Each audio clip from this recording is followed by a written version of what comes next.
The year was 1934. A Saturday night in late autumn when the air in Harlem was crisp enough to snap a twig. The Alhambra ballroom and grill was vibrating with the heat of bodies and the brassy punch of a swing band. But at the corner table near the kitchen, the temperature was absolute zero. Ellsworth Bumpy Johnson sat there, a portrait of sartorial perfection in a custom-tailored cream-colored wool suit. It was a suit that dared the world to touch it, a suit so pristine that it seemed to repel the grime of the city by sheer force of will. Ironically, the fabric was Italian, imported from the very land of the men who were currently trying to put him in a pine box. Across from him sat Vinny the Dove, a sweating, nervous consigliere sent by Dutch Schultz. Vinny was trying to look dangerous, but under Bumpy's heavy-lidded gaze, he looked more like a man trying to hold back a sneeze in church. Vinny had just delivered the ultimatum: surrender the policy banks to the Dutchman or be erased. He leaned back, thinking his job was done, thinking the muscle waiting by the back door was his insurance policy. "You have a nice suit, Bumpy," Vinny sneered, his eyes darting around the room. "Shame to bury a man in something that expensive. Dutch is generous. He'll let you be buried in it if you walk away tonight." Bumpy didn't blink. He reached for his wine glass, his movements languid. "It is a nice suit, Vinny. Your cousins in Naples stitched it. It takes a steady hand to create something this beautiful. It's a pity your boss has such clumsy hands." At that exact moment, the kitchen doors burst open. The music didn't stop, but the conversation at the nearby tables died instantly. Ulysses Rollins, a freelance killer known on the streets as the Switchblade Beast, stormed into the dining room. Rollins was a nightmare made of muscle and scars, holding a 10-inch stiletto that gleamed under the chandeliers. He had been paid to make it messy, to make an example of Bumpy in front of his own people. Vinny smiled. The trap sprung. "Goodbye, Bumpy." Bumpy didn't stand up. Not yet. With a calm that bordered on the supernatural, he picked up the starched white linen napkin from the table. He shook it out with a snap that sounded like a pistol shot.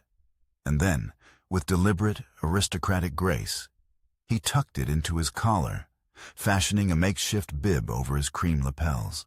"Vinny," Bumpy said, his voice level, ignoring the charging assassin. "I have a gambling problem, as you know. So, here is a wager. $100 says that when I am finished teaching this lesson, not a single drop of his dirty blood will touch my suit. The napkin? Maybe. But the suit stays cream." Rollins was 3 feet away, the knife lunging for Bumpy's throat. Bumpy moved.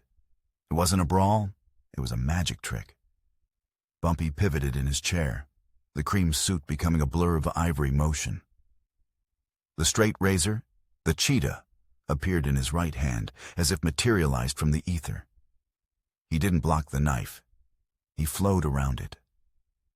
As Rollins' arm extended, Bumpy stepped inside the guard, his body contorting with the grace of a matador dodging a bull. Zip! The first cut was invisible to the naked eye, but the result was immediate. Rollins' wrist went limp, the stiletto clattering to the parquet floor. Bumpy had severed the tendon with the precision of a neurosurgeon. But he didn't stop. This was the Red Symphony, and the first movement had just begun. For the next 60 seconds, the Alhambra witnessed a horrifying ballet. Bumpy didn't strike to kill. He struck to dismantle. He spun Rollins around, using the assassin's own momentum against him. The razor flashed, silver lightning in a room of smoke. Cuts 1 through 10 were purely functional. Hamstrings, biceps, forearms. Rollins tried to swing, but his limbs refused to obey. He was a puppet whose strings were being cut one by one. He fell to his knees, roaring in confusion and pain, blood beginning to pool on the polished wood. Bumpy danced around him, his shoes tapping lightly on the floor, the cream pants legs inches from the spraying arterial red, yet never touching it. He was a ghost in the machine of violence. Cuts 11 through 30 were the message. Shallow, stinging slices across the chest, the back, the cheeks. They were designed to terrify, to write a letter in scarlet script that said, "I own your pain." Bumpy moved with a rhythm that seemed to sync with the jazz band, which was now playing a frantic, disjointed tune as the musicians watched in horror. Rollins was on the ground now, a weeping, broken heap.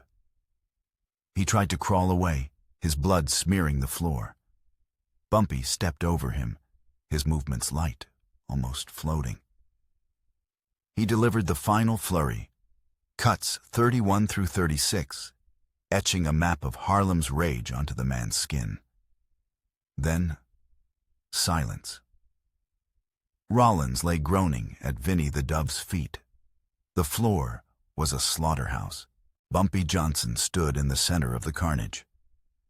He took a deep breath and looked down at himself. He extended his arms. The cream suit was immaculate. Not a speck, not a smudge. It shone under the lights, defiantly pure. He reached up and untucked the white napkin from his collar. There was a single, tiny droplet of red on the very hem of the linen. "Close," Bumpy murmured. "But the suit is safe." He walked back to the table, stepping carefully over the ruined body of the assassin. He wiped the blade of his razor on the white napkin, leaving a long crimson streak across the fabric, and then tossed the stained cloth onto the table, right next to Vinnie's plate. Vinnie was trembling so hard his fork was rattling against the china. He looked at the blood-soaked assassin, then at the pristine Bumpy Johnson, and his mind couldn't reconcile the two images. Bumpy sat down and picked up his fork. A waiter, terrified but loyal, had just placed a steaming plate of spaghetti bolognese in front of him. The rich, red meat sauce looked disturbingly like the scene on the floor. Bumpy swirled a nest of pasta onto his fork, steam rising. "Eat, Vinnie," Bumpy commanded softly, pointing his fork at Vinnie's own untouched pasta. "The bolognese is excellent here. It has a depth of flavor." Vinnie stared at the red sauce. He looked at the red floor. He looked at Bumpy's cold, dead eyes. I'm not hungry, Bumpy." "I didn't ask if you were hungry," Bumpy said, his voice dropping to that subterranean rumble that signaled the end of negotiations. "I said, eat. It's bad luck to waste food. And tell Dutch Schultz something for me when you go back downtown." Bumpy took a bite of the pasta, chewed slowly, and swallowed. "Tell him that the blood of Harlem runs hot," Bumpy said, gesturing to the floor with his wine glass. "Don't make me use it to make sauce for my next meal. Now, eat."